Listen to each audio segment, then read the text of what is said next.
Hey everyone, কি অবস্থা সবার? Right now I'm standing at the University of Houston. আমি আসলে রিন্তির সাথে আসছি, ওর আজকে একটা ল্যাবের মিটিং ছিল। ভাবলাম এই ফাঁকে একটু ইউনিভার্সিটি ক্যাম্পাসটা ঘুরি আর একটা মজার জিনিস শেয়ার করি। আমি লাস্ট যখন কিছুদিন আমার পরীক্ষার পরে যখন ওহাইওতে ছিলাম, তখন বেশ কিছুদিন স্নোফল হয়েছিল। আমি ট্রাই করেছিলাম যে জিনিসগুলো সবাইকে দেখাতে। এট দ্য টাইম যখন স্নোফল হচ্ছিল তখন চিন্তা করলাম হঠাৎ করে যে আমরা যেরকম এখানে স্নোফল দেখতেছি, ইউএসএতে অনেক জায়গাতেই ট্রেডিশনালি বা নর্মালি স্নোফল এভাবে হয় না।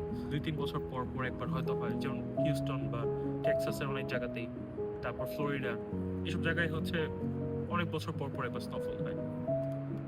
আর আমি যদি ইন কম্পেয়ার টু বাংলাদেশ চিন্তা করি, তো দেখা যায় যে বাংলাদেশে ইট নেভার হ্যাজ স্নোড। সো এর থেকে মনে একটা কোয়েশ্চেন আসে যে আমি তো এখানে এসে স্নো দেখলাম, বাট আমাদের দেশের মানুষ কখনো স্নো দেখে নাই। তার চেয়ে বড় প্রশ্নটা হচ্ছে যে আমরা দেশে স্নো না দেখলেও আমরা কিন্তু দেশে বরফ দেখেছি। এই বরফ কি সবসময় বাংলাদেশে ছিল? জিনিসটা আসলে একটু চিন্তার মতো। তো স্বভাবত এর অ্যান্সারটা হচ্ছে না, কারণ আমরা বাংলাদেশে যে বরফগুলো দেখি এগুলো ইউজুয়ালি হচ্ছে আর্টিফিশিয়াল বরফ, লাইক এগুলো হচ্ছে আমরা ফ্রিজে বা হচ্ছে অন্য কোনো ওয়েতে বরফগুলো বানাই। বাট ন্যাচারাল মেড কোনো বরফ কি বাংলাদেশে কখনো ছিল? বিষয়টা হচ্ছে তাহলে আমাদের এই ইন্ডিয়ান সাবকন্টিনেন্টে কিভাবে বরফ আসলো, যেহেতু আমাদের কোনো ন্যাচারাল সোর্স নাই বরফের। সো এর পেছনের ঘটনাটা বেশ ইন্টারেস্টিং। আজকে আমি চেষ্টা করবো ওই জিনিসটা সম্পর্কে সবাইকে জানাতে। তো স্ক্রিনে যে মানুষটাকে দেখতে পাচ্ছেন, ওনার নাম হচ্ছে ফ্রেডরিক টিউডর। সে একজন আমেরিকান। তাকে বলা হতো যে আইস কিং। মানুষ তাকে পাগল ভাবতো, কারণ সে চেয়েছিল সেখান থেকে বরফ কেটে যেসব দেশে কখনো বরফ ট্রেডিশনালি পাওয়া যায় না ওই জায়গাগুলো নিয়ে যাবে।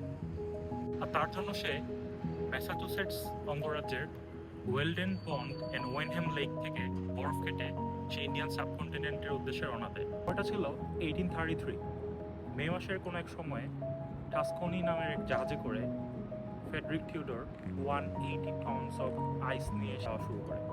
ইভেনচুয়ালি সে ইন্ডিয়াতে পৌঁছায় অ্যান্ড দেখা গেল যে প্রায় 100 টনসের মতো বরফ তখনও একদম প্রায় আনচেঞ্জড অবস্থায় ছিল। তার জন্য সে কী করেছিল?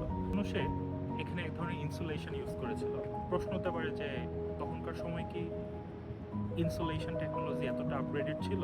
সে একটা খুব ইন্টারেস্টিং কাজ করেছিল। সে পাইন গাছের যেই বাকল আছে বা ছাল অ্যান্ড অন্যান্য ধরনের গাছের সডাস্ট ইউজ করে সে এক ধরনের ইনসুলেশন লেয়ার দিয়েছিল বরফগুলোর উপরে, যার কারণে দেখা যায় যে বরফগুলো আসলে গলেনি, রেদার একদম প্রায় আনচেঞ্জড অবস্থায় ইন্ডিয়া চলে আসে। একটা ভালো ইল্ড বলা যায়, কারণ এট দ্যাট টাইম 1800-এর সময় 180 টনস অফ আইস নিয়ে যখন কেউ 18,000 মাইল পাড়ি দেয় অ্যান্ড 100 টনস সেম থাকে, এটা অনেক বড় একটা ব্যাপার ছিল। আরও মজার ব্যাপার ঘটে যখন সেপ্টেম্বর মাসে জাহাজটা ইন্ডিয়া পৌঁছায়। তখনকার সময়ে আমি যেরকমটা বললাম যে কখনোই লোকাল ছিল নিজের চোখে বরফ দেখেনি, এবং এটা তাদের জন্য ছিল একটা সম্পূর্ণ নিউ একটা এক্সপিরিয়েন্স। তারা যখন প্রথমবার আইস দেখতে পায়, দে ওয়ার লাইক, তারা আসলে এই কোল্ড বা ঠান্ডার যেই এত ঠান্ডার যে ফিলিংসটা সেটা তারা কখনো পায়নি। অ্যান্ড তারা প্রথমবার বরফ ধরে ভেবেছিল এটা হয়তো গরম কিছু। তাদের মধ্যে অনেকেও প্রশ্ন করে যে এটা কি আমেরিকা থেকে আসা স্পেশাল কোনো ধরনের ফল যেটা হচ্ছে ইন্ডিয়াতে হয় না? Back then ice was really a super expensive item.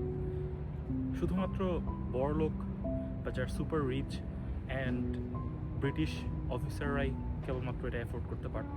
এই বরফ স্টোর করার জন্য ইন্ডিয়ার ডিফারেন্ট প্লেসেসে লাইক বোম্বে, কলকাতা, অনেক জায়গায় আইস স্টোরেজ বানানো হয়েছিল। চেন্নাইয়ের বিবেকানন্দ হাউসও সেরকমই একটি বরফ রাখার জন্য স্টোরেজ ছিল তখনকার সময়। তখন অনেক প্রাকৃতিক দুর্যোগের কারণে বা সমুদ্রে ঝড়ের কারণে দেখা যেত যে কোনো একটা বরফের শিপমেন্ট মিস হয়ে গিয়েছে বা কোনো কারণে বরফ আসতে দেরি হয়ে গিয়েছে। নতুন একটা সমস্যা তৈরি হয়েছিল যেটাকে আমরা বলে থাকি বরফ দুর্ভিক্ষ। অর্থাৎ বরফের অভাবে মানুষজন হাহাকার করতো যে আজকে বরফ আসেনি, বরফ ছাড়া আমাদের কীভাবে চলবে, সেরকম একটা সিচুয়েশন তৈরি হয়ে গিয়েছিল। যদিও তার কিছু বছর পরেই ইন্ডিয়াতেই বরফ তৈরি করার প্রসেস চালু হয়ে যায়, তারপর থেকে আর আইস ইম্পোর্ট করতে হয়নি। But every time you remember when you are taking a drink, যে এই বরফ আসলে আমাদের ইন্ডিয়ান সাবকন্টিনেন্টে কিভাবে এসেছিল, এই হচ্ছে আজকে শেয়ার করার মতো একটা বিষয় ছিল।